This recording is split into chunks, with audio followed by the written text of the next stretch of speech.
yo por la hora creo que después se va a retrasar todo. Sí, sí, la gente se va a ir. La gente está para vernos a Sí, nosotros van a actuar. apedrear.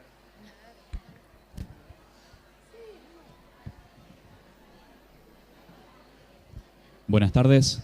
Les rogamos por favor poner en modo silencio los teléfonos celulares. Continuamos con las sextas jornadas internacionales de violencia de género y delitos conexos, que están siendo compartidas por el sistema de streaming a todo el país y también al exterior. Estas jornadas cuentan con interpretación simultánea de lengua de señas argentina. En el caso de estar presente una persona sorda, puede anunciarse acercándose al sector delantero del auditorio. De lo contrario, la intérprete queda a disposición. El siguiente panel abordará el tema investigación penal y violencia de género, desafíos y carencia en la regulación penal. Modera la doctora Gabriela Morelli, fiscal a cargo de la Fiscalía Especializada en Violencia de Género en la Unidad Norte, Ministerio Público Fiscal de la Ciudad Autónoma de Buenos Aires. Bueno, buenas tardes. Este panel va a tratar específicamente del tema de investigación de las fiscalías, los distintos desafíos que tenemos, los prejuicios frente a los que nos enfrentamos, gracias. A los prejuicios a los que nos enfrentamos, la lucha contra los estereotipos de diverso orden, y van a hablar los distintos expositores y las conclusiones de este panel, toda vez que somos unos cuantos, la vamos a hacer al cierre de las jornadas. Así que simplemente para introducirlos y para que el locutor presente a los ponentes. Gracias. Expondrá en primer lugar el doctor Pablo López Viñal, miembro de la comisión redactora del proyecto de reforma del Código Procesal Penal de Salta, profesor en materia procesal penal, autor de diversas obras de derecho penal y procesal penal, miembro del Consejo de la Magistratura de la provincia de Salta, coordinador académico de las actividades del curso de capacitación para la implementación del nuevo Código Procesal Penal de la Nación, miembro de la Comisión para la Reforma del Código Penal de la Nación. Actualmente, Procurador General de la provincia de Salta y presidente del Consejo Federal de Política Criminal de los Ministerios Públicos de la República Argentina.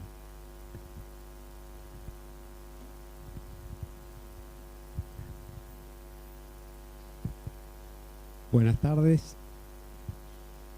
Es un gusto estar de vuelta acá en las jornadas hablando de los temas estos que nos convocan permanentemente a los procuradores. Ayer en el acto de apertura decía, y ha sido así, que en función de algunas polémicas suscitadas en el marco de ese panel de inicio, iba a reformular el plan de exposición que tenía previsto para hoy. Y bueno, he tratado de cumplir ese objetivo usando parte de una exposición que había tenido el año anterior en el marco de las jornadas nacionales de los ministerios públicos respecto de las expectativas de reformulación del Código Penal, ya que el disparador de esa reformulación de mi exposición fue justamente la referencia que se hizo en el ámbito del panel acerca de que el derecho penal estaría, así como está, no siendo un ámbito sobre el que actuar para confrontar a la violencia de género. Y en este sentido hay una posición asumida no solamente por mí, sino por los consejos federales de manera completamente opuesta en cuanto a la necesidad de darle mayor dureza a la legislación penal argentina, no solamente en relación a la actualización de algunas figuras ya existentes mediante la introducción de agravantes, sino también la previsión de ciertas figuras que hoy en día son necesarias porque hay vacíos legales en la legislación argentina. De modo que con esa aclaración paso a mencionar algo que tiene coincidencia con lo que ustedes seguramente hoy escucharon con atención acerca de que la problemática de la violencia de género atañe a los derechos humanos. Y en ese contexto, nosotros, los procuradores, hemos entendido que el derecho penal es un mecanismo de promoción de los derechos humanos. es la herramienta más poderosa de incidencia en la reformulación de las conductas ilegales que hay en una sociedad. Y por ende estamos perfectamente legitimados para echar mano de él y tener la expectativa de que a través de esa herramienta las conductas que son particularmente dañosas sean corregidas. Aquí hemos planteado que el derecho penal está siendo juzgado de una manera arbitraria. Me quiero detener en este aspecto. El derecho penal, como aplicación de una pena absolutamente carente de consideración de los objetivos que la ley de ejecución penal le marca a las penas privativas de libertad, lógicamente va a ser una herramienta ineficiente. Y de hecho hoy en día en la Argentina ustedes saben que los tratamientos carcelarios no disponen de metodologías de abordaje de los violentos. En consecuencia, acá hay un aspecto en el que quiero ser enfático y probablemente reitere a lo largo de toda la exposición. Tenemos que considerar al derecho penal como una herramienta útil en la medida en que diseñemos una ejecución de penas privativas de libertad que tenga contenidos correctivos que se dirijan a desalentar las tendencias violentas de aquellos que han sido condenados. Y no solamente trabajar sobre este tipo de tratamientos diseñados para las penas privativas de libertad de ejecución efectiva, sino, y muy particularmente, ya que la mayoría de las condenas son de ejecución condicional, trabajar para los tratamientos en el medio libre. Y esto es algo que hemos observado que se hace en Europa con resultados francamente sorprendentes. Yo, cuando he tenido oportunidad de ver los niveles de reducción de la reincidencia que en Europa tienen los programas de abordaje de violentos, he tenido la idea de que estamos perdiendo el tiempo de manera alarmante acá en la Argentina a través de nuestra concentración en los programas de protección de la víctima, que tienen por objeto simplemente rodear a la víctima de todo tipo de resguardos, pero sin ocuparnos de lo que está pasando en las tendencias violentas del agresor. Y aquí es donde está el tema. Porque cuando hemos aprendido el derecho penal en un nivel básico, cuando vinimos a las universidades, lo primero que nos enseñaban era que la pena tenía finalidades que siguen siendo las mismas. Lo que varía en la consideración de las teorías de la pena es de qué modo se enfatiza una u otra de estas finalidades que están expresadas allí. Pero los fines preventivos de la pena están ahí. ¿Y cómo vamos a renunciar a esos fines preventivos? Acá hay entonces que dar esa discusión sobre el abordaje integral y dejar de lado el problema del abolicionismo y de la criminología crítica que ha tenido tanta vigencia en la década pasada. Todos los que estamos acá sabemos que han habido movimientos específicamente orientados al reduccionismo penal que han hecho un discurso completamente negativo respecto a la aplicación de las sanciones penales.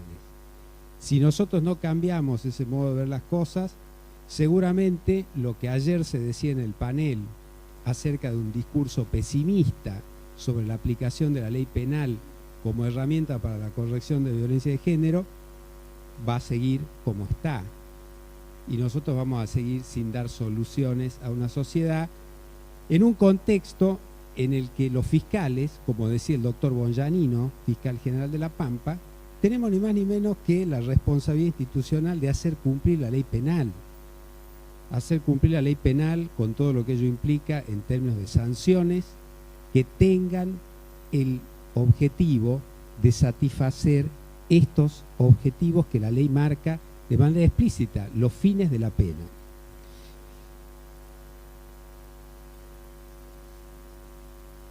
Y acá es donde entramos un poco en materia respecto de qué podríamos haber estado haciendo en la Argentina con la ley penal de fondo frente a la violencia de género.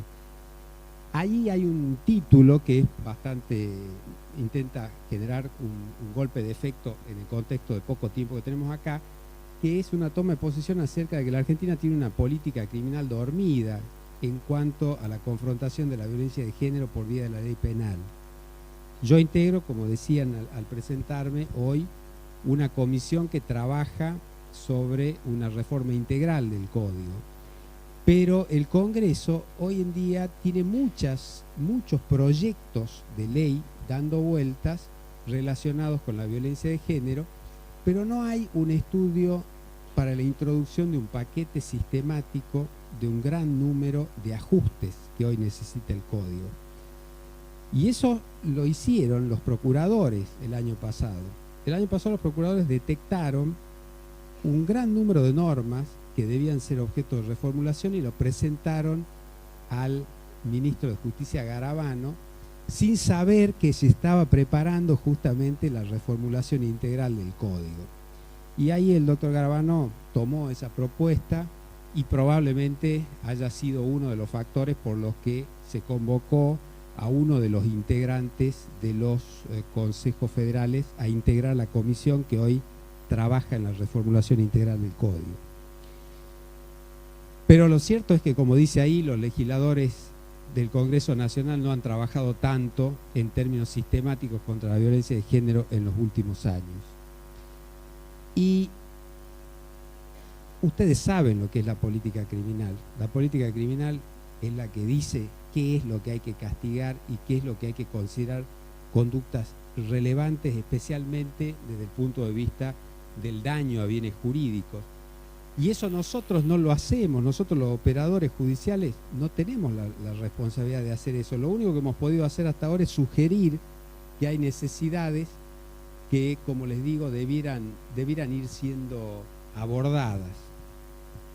A mí me parece que este tema de la impunidad tiene que ser constantemente objeto de razonamiento por parte nuestra, porque existen mandatos legales y mandatos supralegales que plantean que a la violencia de género no hay ninguna manera de tratarla que no sea por vía de la aplicación de sanciones. Ayer mencionábamos en el panel la Convención de Belén do Pará, que todo el mundo aquí conoce y que no deja ningún margen de tratamiento que no sea el del castigo o la imposición de sanciones. Y esa Convención de Belén do Pará nos ha ido llevando lentamente, con mucho trabajo, a dejar de lado las salidas alternativas, la aplicación de la suspensión de proceso a prueba, etcétera, pero a la vez nos debe ir empujando a tener una legislación penal más expansiva que no deje vacíos legales o que no trate con demasiada lenidad a la violencia de género. Y esto que estaba haciendo recién es simplemente una introducción y ahora paso a decirles lo que se está haciendo en otros países que nosotros consideramos ejemplares en materia de derecho penal. El caso de Alemania es, por su condición de referente para la Argentina, especialmente atractivo. Alemania tuvo un debate parlamentario muy intenso durante todo el año 2016 en relación con lo que ellos denominan el derecho penal sexual, a partir de una serie de episodios de abusos que se venían cometiendo de manera cada vez más amplia en ciertos procesos de festejos colectivos. Se llegó a la conclusión de que el derecho penal debía ser orientado hacia una mayor dureza para reaccionar contra ese tipo de conductas. Y ahí ha habido modificaciones como las que voy a referir más adelante. La más importante que hubo fue la modificación de lo que vendría a ser nuestro artículo 119 del Código, que es relativo a los abusos sexuales, y ya después les voy a indicar en qué modo se lo hizo. Los cambios impostergables que propusieron los consejos federales son lo que están expuestos de manera esquemática ahí. Más figuras penales para conductas que hoy día no tienen previsión en el marco del Código Penal, la extensión del régimen de agravantes en función de que el hecho haya sido cometido en un contexto de violencia de género, la modificación del régimen de prescripción de la acción, porque por más que nosotros vamos a insistir siempre en la necesidad de aceleración de estos procesos, sabemos que la capacidad de gestión de nuestros tribunales es limitada, principalmente en función de que carecen de salidas alternativas, y eso nos expone a la pérdida de la persecución penal por vía de la extinción de la acción por prescripción.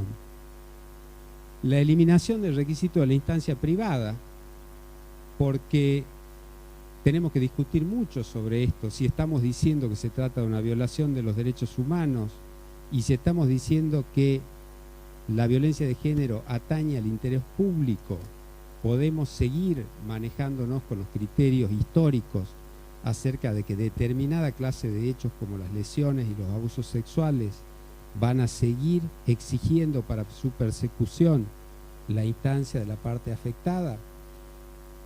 La introducción de directivas concretas sobre el régimen de ejecución de la pena, que tiene que ver con lo que mencionaba recién acerca de que la ejecución de la pena no debe ser simplemente encerrar al agresor para que salga aún con tendencias violentas más pronunciadas.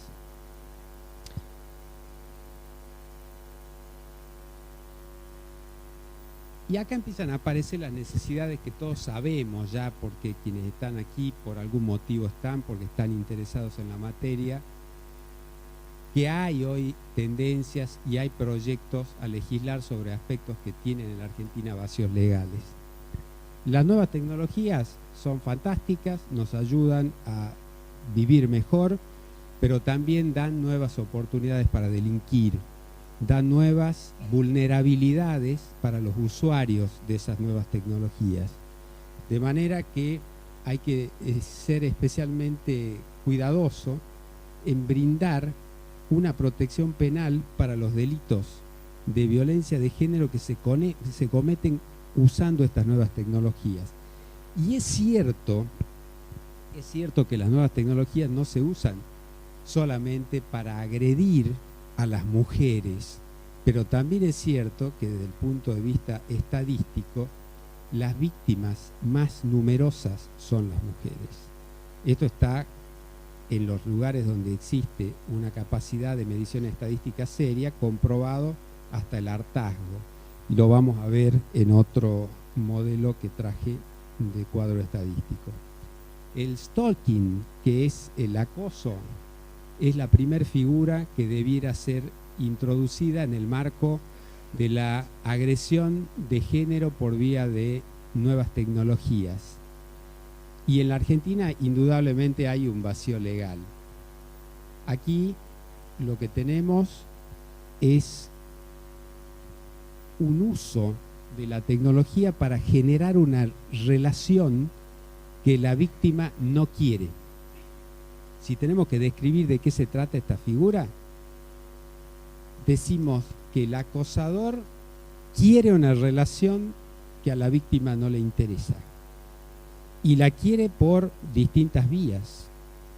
La va a querer por vía de la remisión de regalos, la va a querer por vía de llamados telefónicos permanentes, pero la va a querer del modo más dañino a través de las nuevas tecnologías, introduciéndose en la vida de esa persona, mandándole mensajes constantemente o intentando vinculaciones por vía de las redes sociales.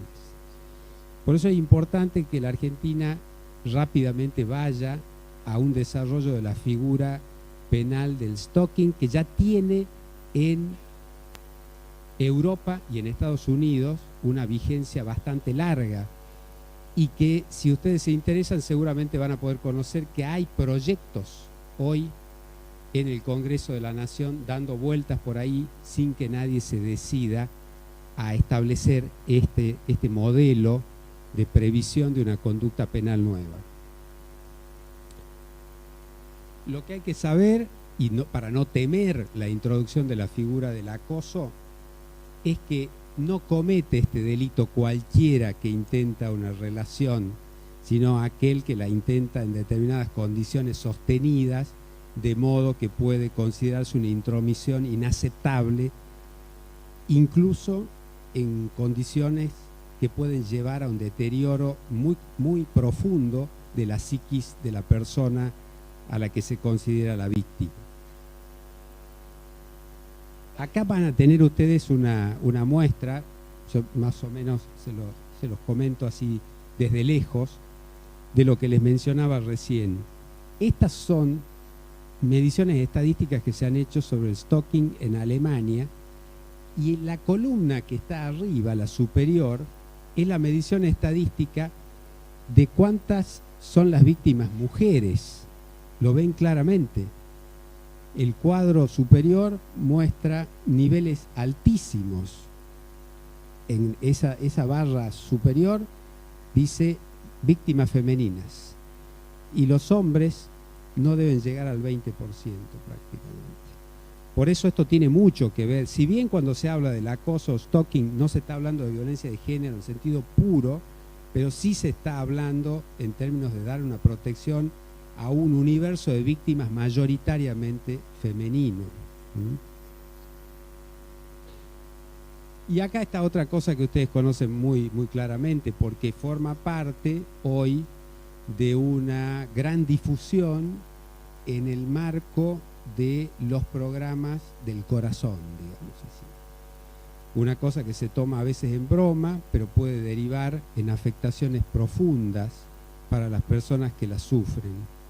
El sexting, una conducta que se desarrolla en el marco de una liberalización de las conductas sexuales y que además está entrelazado con las conductas que los jóvenes tienen en el uso de las nuevas tecnologías, tiene que ser rápidamente llevado a un nivel de protección penal. Estamos viendo permanentemente cómo se usan con fines dañinos las imágenes que en una relación de confianza aún vigente una pareja había adquirido respecto de su compañero en ese momento, y que después, una vez deteriorada la relación, se usan solamente para producir un daño.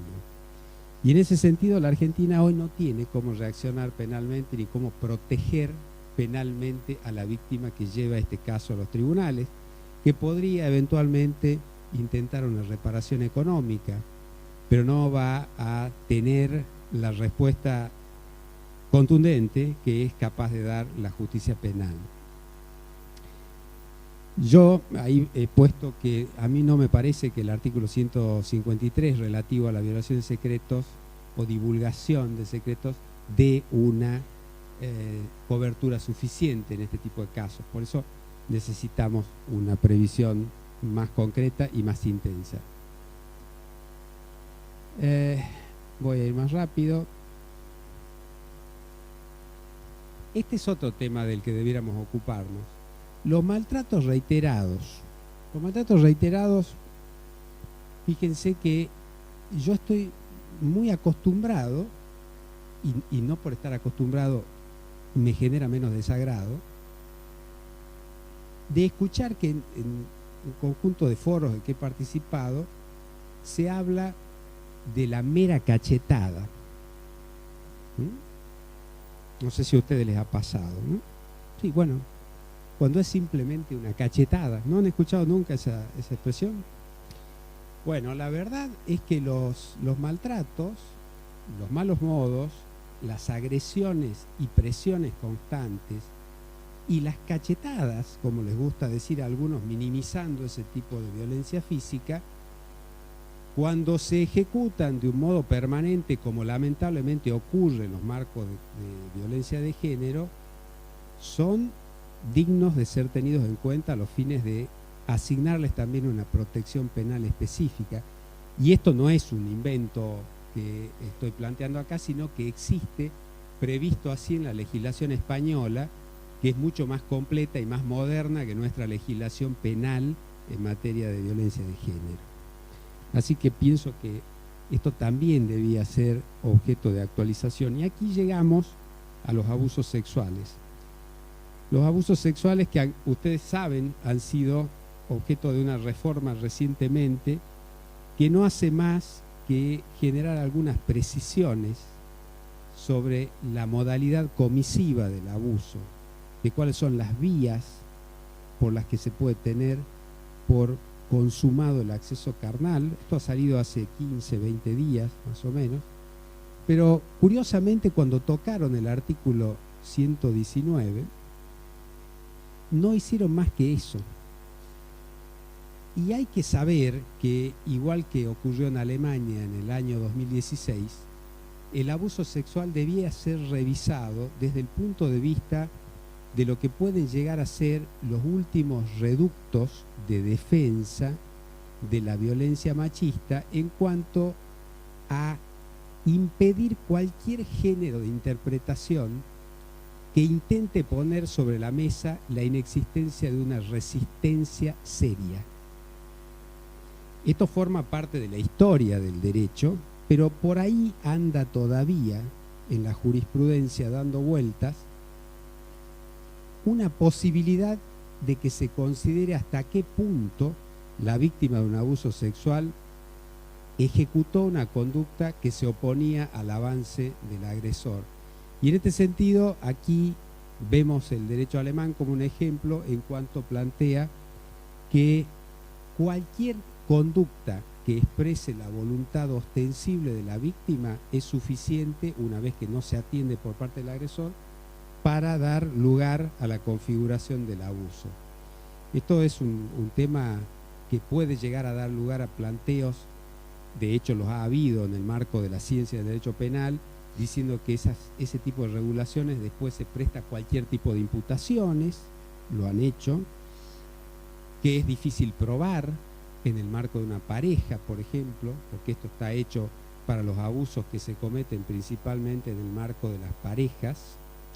Pero bueno, esto es algo que nosotros debemos plantearnos para ver si hacemos evolucionar el código del modo en que se lo hizo en el marco de ese artículo 177 que aparece ahí mencionado, que es el ejemplo que planteo debiera tomarse. La violencia de género como agravante, lo saben ustedes, ¿en cuántos delitos se ha usado la violencia de género como agravante hasta el día de hoy en la Argentina?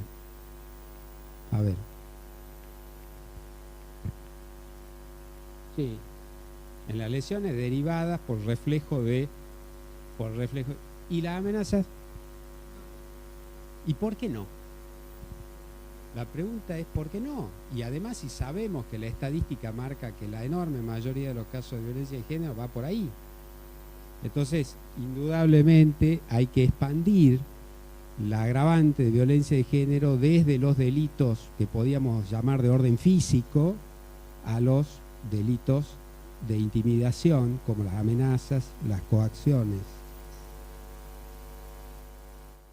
Y también tenemos que pensar en que la violencia de género debiera tener una serie de repercusiones respecto del modo en que se conducen los violentos en el marco de la familia, generando estereotipos que después se transfieren de generación en generación. Yo creo que aquí hay mencionado muy superficialmente, hay un tema que ya tiene consagración legal en el derecho comparado, que nosotros debemos considerar muy seriamente. ¿Qué estamos transmitiendo a los niños? Y cuando el agresor decide ejecutar conductas violentas en presencia de niños, debe tener una reacción penal más intensa. Esta es la discusión que hablábamos recién.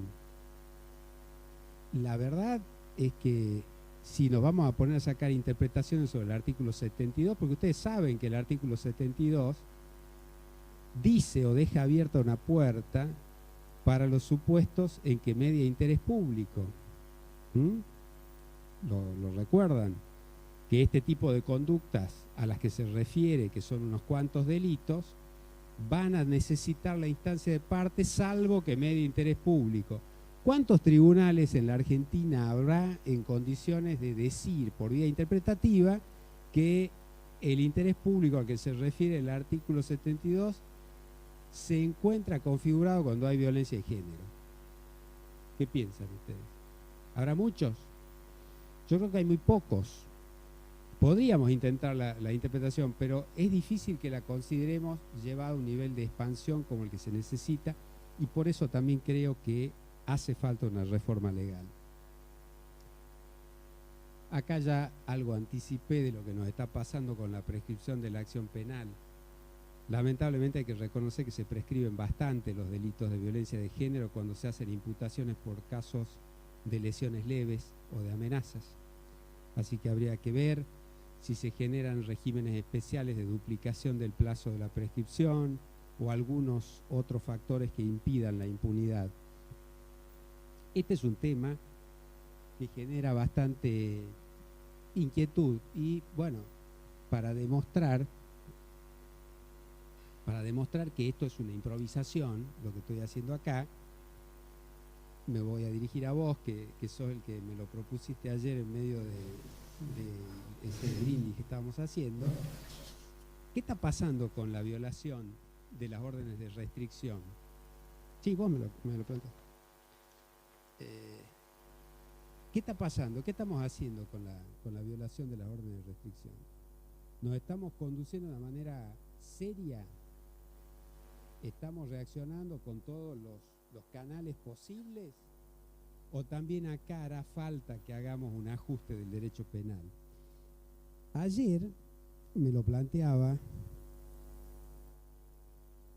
y eso me produce la pregunta que está indicada ahí, si hay una consideración seria de la inobservancia de la orden de restricción. Pareciera que en algunos lugares no, porque lo primero que debiéramos aprender es que la inobservancia de esas órdenes constituye un nuevo delito, un delito de desobediencia. Pero según me decían, en algunos ámbitos de provincia de Buenos Aires existe una tendencia a no asignarle relevancia penal a ese tipo de quebrantamientos. ¿Sí? No sé si alguno tiene experiencia similar. Bueno, gracias a Dios yo pude contestar que en Salta todavía las inobservancias se transforman en nuevas causas.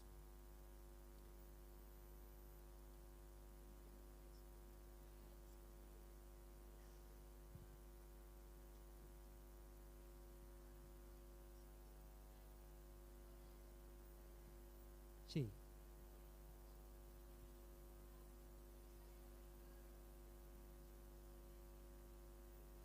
Bueno, nosotros lo que hacemos concretamente, bueno, veo que están despiertos por lo menos. O sea, para la hora es un logro y para la extensión de la charla también. Hay dos cosas, son dos canales completamente distintos. El primero tendría que ser la inmediata revocación de lo que nosotros llamamos beneficios concedidos al violento en el marco de la tramitación de la causa, que es permitirle esperar la sentencia en estado de libertad. Yo creo que eso es lo que normalmente debe hacerse si alguien sigue cometiendo este tipo de conductas adentro. Y lo segundo es formar una nueva causa penal. Pero mi pregunta aquí, en el marco de la evaluación de la ley penal argentina, es si esto no debiera ser objeto de reformulación y tendríamos que usar un arma más potente, que no sea simplemente la desobediencia judicial, sino plantear un delito específico que lo disuada por una pena, una amenaza de pena más fuerte al violento de quebrantar las órdenes de restricción. Y mi posición, lógicamente, es sí, debiéramos tener una figura especial. No es lo mismo tener una desobediencia respecto de una orden judicial relativa a una cautelar patrimonial que tener este tipo de conductas que pueden llegar a hacer la diferencia entre la vida y la muerte de la persona que se quiere proteger. ¿Sí?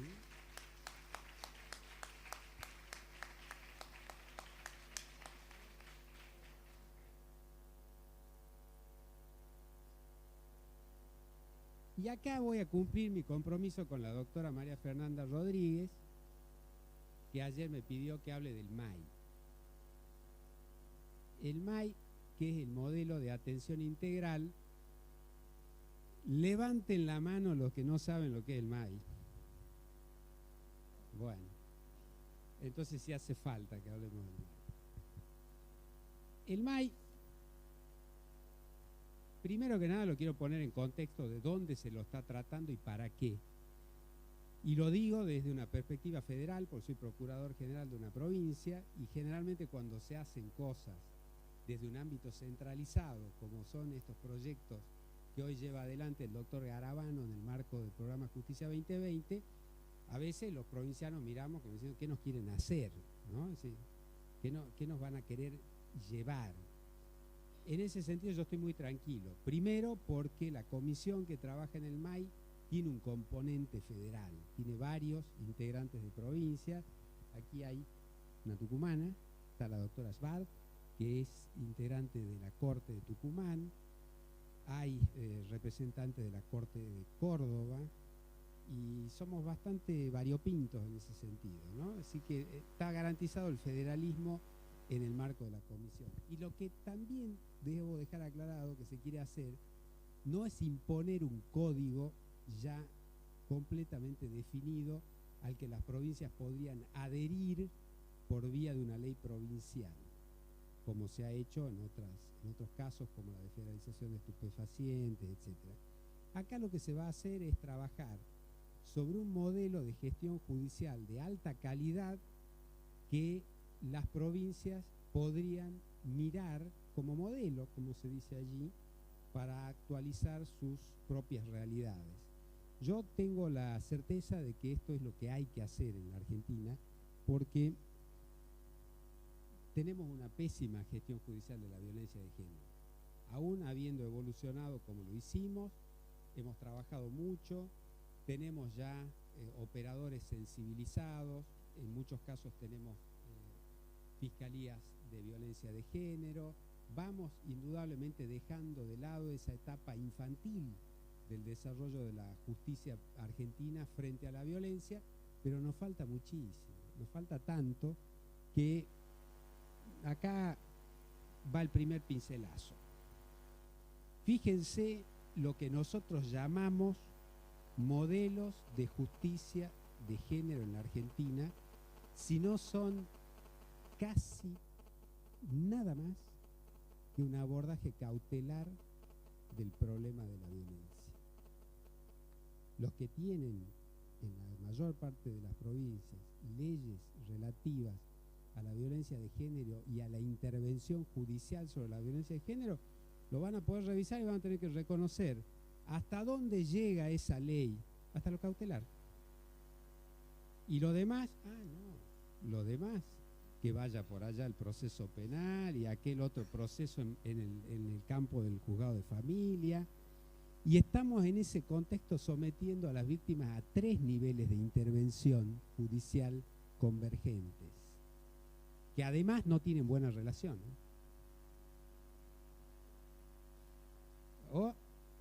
Me parece que las risas van en el sentido de la aprobación, ¿o no?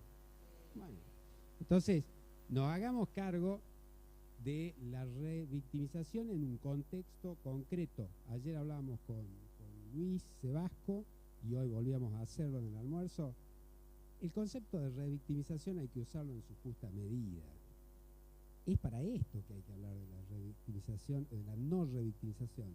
A la hora de decirle a alguien, usted no va a ser llamado por 3 jueces diferentes, con 3 fiscales diferentes, con 3 equipos interdisciplinarios diferentes, y toda esa gente le va a preguntar qué le pasa. Eso es la revictimización, y en buena medida es el paisaje deplorable que genera hoy la mayor parte de los diseños de la justicia relacionada con la violencia de género en provincias. Entonces, vayamos a esos objetivos del MAI.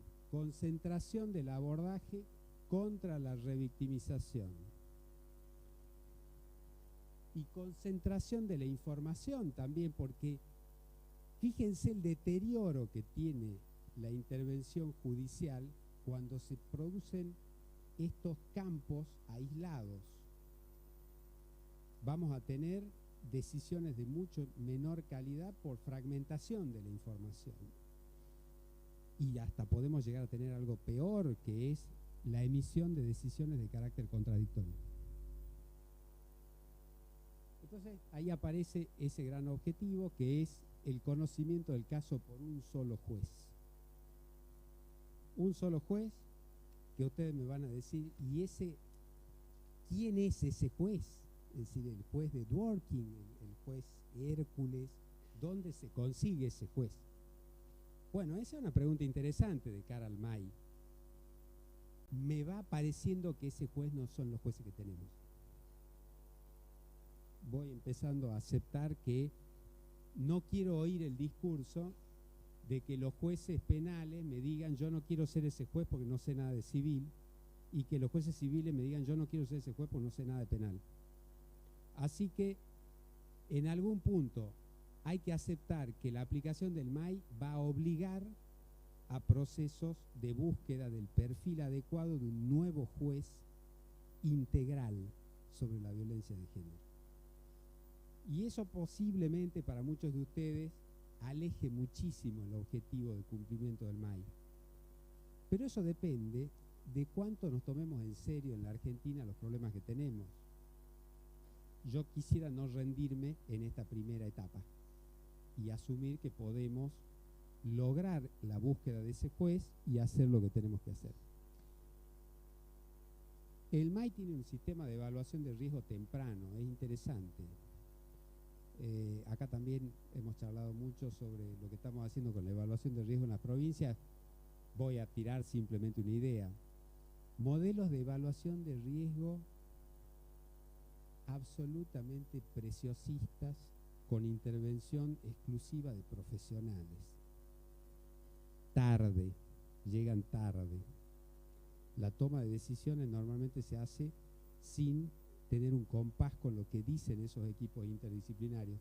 Hay que ir a modelos de evaluación de riesgo parametrizados en el marco de la intervención inicial, que muchas veces en nuestras realidades provinciales es la policía, que tiene que manejar formularios especialmente diseñados y que tiene que ser capacitada para transferir con la mayor velocidad los datos sobre el nivel de riesgo. Bueno, de esas cosas habla la reglamentación que estamos haciendo en el MAI, y también habla de una audiencia inicial que tiende a la oralización del proceso, a una oralización que nos debe convertir en una justicia más moderna. Hemos hablado mucho con Luis, en particular, que él integra la comisión, es representante de Ciudad Autónoma, el único representante de Ciudad Autónoma. No es para tanto, pero lo digo para enfatizar el sentido federal de la comisión. Pero la preocupación que tenía Luis, que me parece muy legítima, era que este modelo no debía ser desaprovechado como una oportunidad para impulsar la oralización en la Argentina. Y se está cuidando que ese MAI plantee un conjunto de toma de decisiones concentradas en el marco de audiencias orales. Y eso es parte de la esencia de este proyecto. Sobre las medidas de protección, voy a ir terminando. Hemos sido enfáticos en cuanto a dejar de lado aquel prejuicio que existe sobre la imposibilidad de que los fiscales tomen decisiones fuertes respecto de la protección. Y estamos autorizando desde ese modelo que los fiscales tomen decisiones de protección urgentes sujetas a una revisión inmediata posterior por parte de los jueces. Y esto no es poco en un contexto en el que la Argentina ha hecho una exageración de la exigencia de jurisdiccionalidad de las medidas de protección. No podemos con esto dejar de asumir que ese tipo de propuestas de burocratización de las medidas cautelares también son riesgosas. Y yo prefiero asumir el riesgo de una medida cautelar tal vez no del todo bien dispuesta por un fiscal, que asumir el riesgo de que los daños se produzcan por falta de intervención oportuna de los jueces. Así que en eso hemos puesto bastante claras las cosas. Y sobre el incumplimiento de las medidas de protección también hemos sido bastante contundentes, porque y acá vendría una tercera parte relativa a lo que le va a pasar a quien incumpla con las medidas. Quien incumpla con las medidas va a poder ser aprehendido por cualquiera de las autoridades, por la policía, por el fiscal o por el juez. Cualquier autoridad que tome conocimiento del quebrantamiento de las órdenes de restricción va a poder llevarlo ante el juez al agresor para que explique por qué quebrantó la medida y para que se evalúe cuál va a ser su suerte en términos de aplicación de medidas cautelares restrictivas de la libertad o bien para la continuidad de una nueva causa. Así que eso también está siendo resuelto en el marco de nuestro nuevo modelo. Entonces, acá termino diciendo que hay que avanzar en la reformulación de la ley penal, no tengo duda. No dejemos de hacer estas reformas de toda la semana, porque toda la semana nos levantamos y vemos en el diario una nueva reforma sobre el artículo tal, hagamos, si no vamos a esperar a hacer el código, que a lo mejor tarde mucho, la comisión tiene como objetivo entregar el anteproyecto en marzo del año que viene. Bueno, hagamos una ley integral para introducir reformas amplias al Código Penal en materia de violencia de género, pero dejemos de hacer estas reformas en cuotas que no nos llevan muy lejos. La necesidad de hacer el MAI, vuelvo a decir, no es menor, es una necesidad imperiosa. Nos tomemos en serio esto en las provincias cuando llegue la propuesta. No va a faltar mucho tiempo porque la comisión va a terminar su trabajo probablemente dentro de 2 meses. Y ahí va a empezar a recorrer las provincias. Cuando lleguemos por todas las provincias, trátennos bien, dennos la oportunidad de intentar algo nuevo, no seamos prejuiciosos. Cada uno vive un modo de hacer justicia que seguramente se va a ver amenazado por esto, pero seamos conscientes de que ese modo de hacer justicia está fracasando. Así que tratemos de poner lo que hay que poner para sacar esto adelante.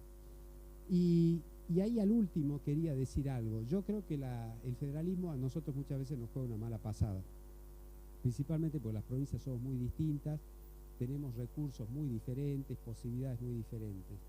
Y es por eso que debemos, en el marco de ese federalismo, también recurrir al Estado Nacional para diseñar programas de intervención sobre los violentos. Yo no quisiera que cada provincia en este aspecto quede librada a sus propias fuerzas.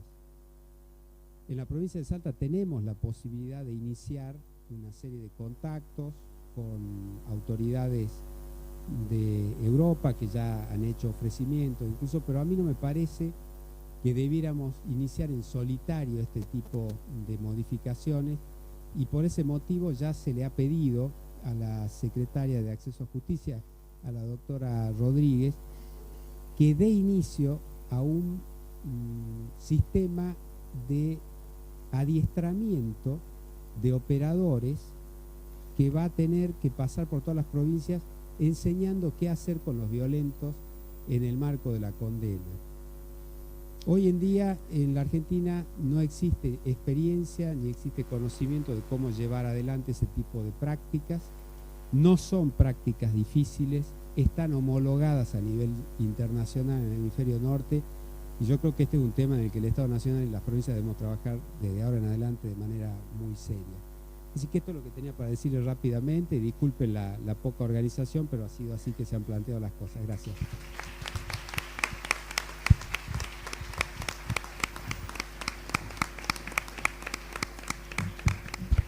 Agradecemos la exposición del doctor Pablo López Viñals. A todos los presentes le rogamos por favor 2 minutos para solucionar un problema técnico. Muchas gracias.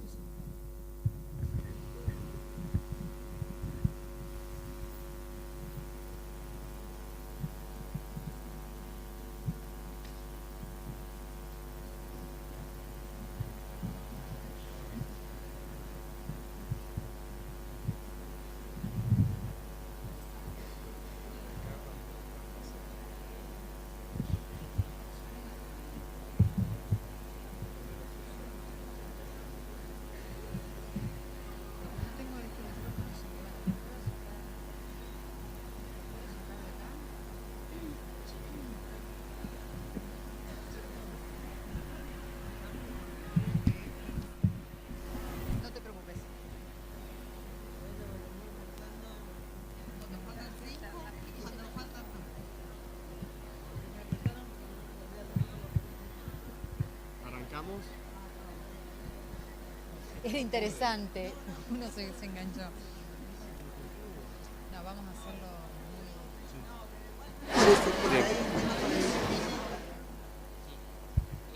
Este es de Ariel. Ah, sí. Ah, está bien.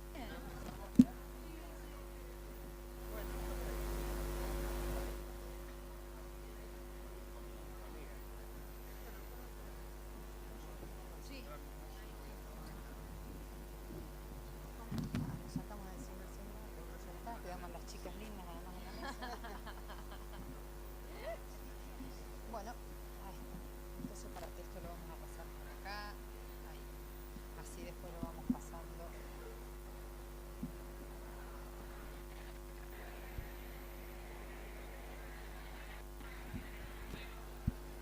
Así que sería mejor que yo no lo toque.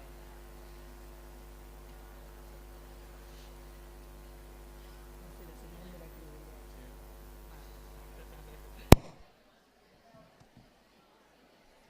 De ahí, bueno.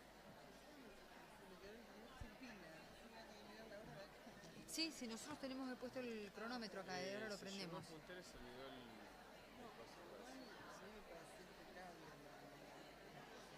Sí, es muy claro. Yo...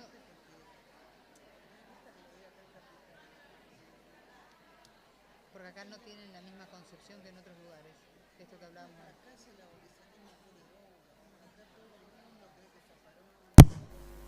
Sí, igual yo te digo, entiendo que él dice que el 119 debería estar más concreto en muchos casos. Cuando hicieron esta reforma me pareció un mamarracho. Digo, ¿por qué no tocaron las agravantes? Porque es lo más importante. El otro ya casi que todos lo teníamos definido. Nadie discutía.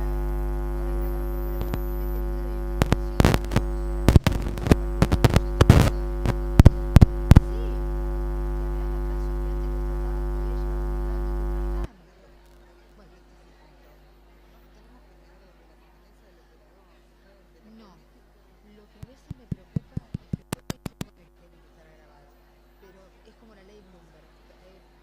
Pensar ahora en agravar todo por lo último que está pasando me da miedo eso. Tiene que ser exacto. Mira, Si no haces un mamarracho. el otro día Zaffaroni sacó un artículo en página 12 que yo leí, que él decía, está perfecto las reformas que queramos hacer, pero que hay que hacer todo un estudio de base, manejar estadísticas, números, saber dónde está el problema.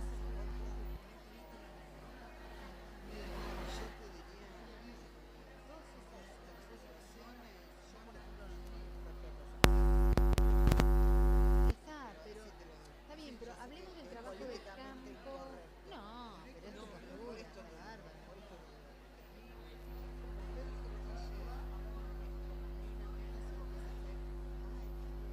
No, ya sé, Estaba haciendo acople el... no, pero ojo, porque esto que te digo, él decía, Permiso, necesitamos estadística, él hablaba, ¿te acordás? Hola. Hola.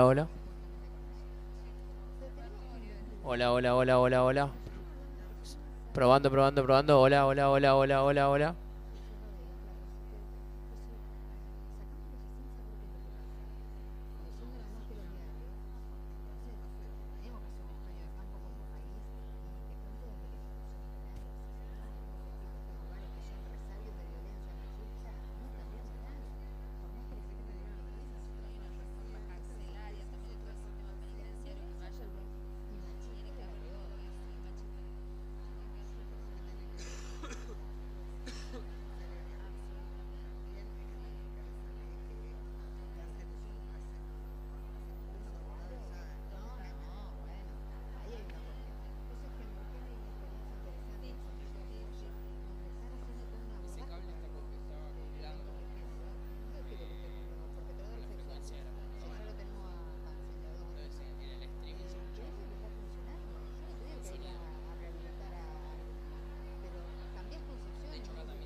sé si es así la mirada.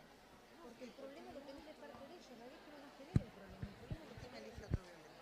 por eso, pero si no solucionamos el violento, Y ahora ese lo van a tener que usar encima. Ahora ese lo van a volvamos al tener que usar inicio. encima. Yo no creo que el Porque sistema van a penal con reproducir un penas te video con vaya a audio. modificar una Bien, estructura pero patriarcal que hay en lo el sí sistema. cuando Ahora va a ser justo el... No, bueno, sí, empecemos de ahí. Por eso te digo.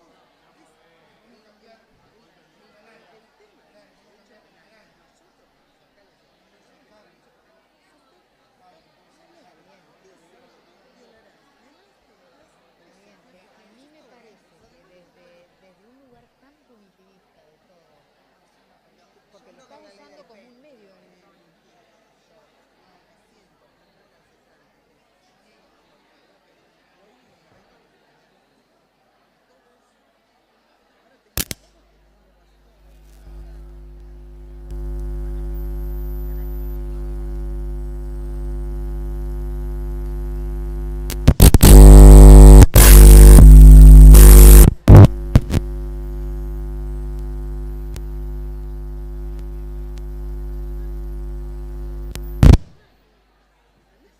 Bueno, pero hay otra cosa, no podemos desconocer esto. El que quiere matar, va a matar. No importa el botón, la pulsera, las medidas. Por eso hay que erradicar las conductas, no seguir poniendo... Si querés largamos...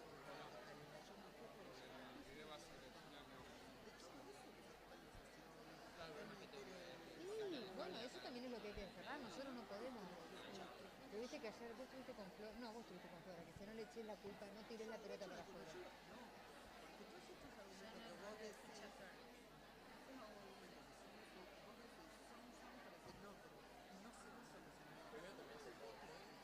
Y a mí sí. A mí sí, porque salen más violentos y siguen desde adentro generando la propia violencia. Ponele que sea utópica, en eso lo creo, pero...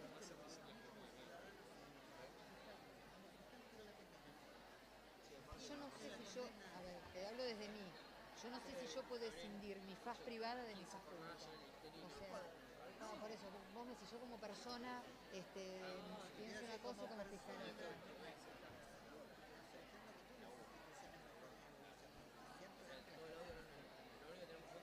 Es que la pena no cumple un fin educativo ni mucho menos, entonces más pena no va a ser solución de esto. Lo que sea, la pena efectiva.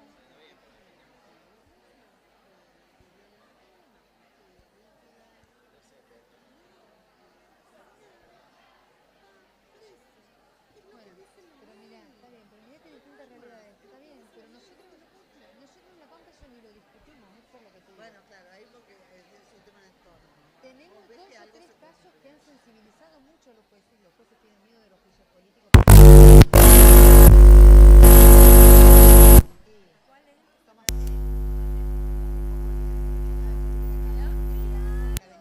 El avenimiento, que a raíz de eso se deroga el avenimiento.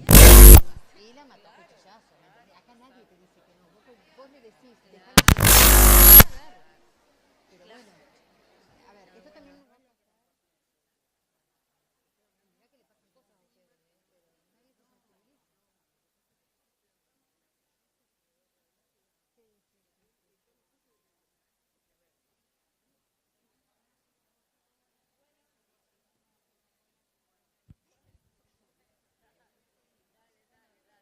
Agradecemos su comprensión. Se está trabajando para solucionar un desperfecto en el sistema de streaming que permite, como bien saben, que estas sextas jornadas de violencia de género internacionales, de violencia de género y delitos conexos sean vistas también en las provincias de la República Argentina. Por este motivo, entonces, los invitamos al coffee break en el hall central y luego continuaremos con este panel.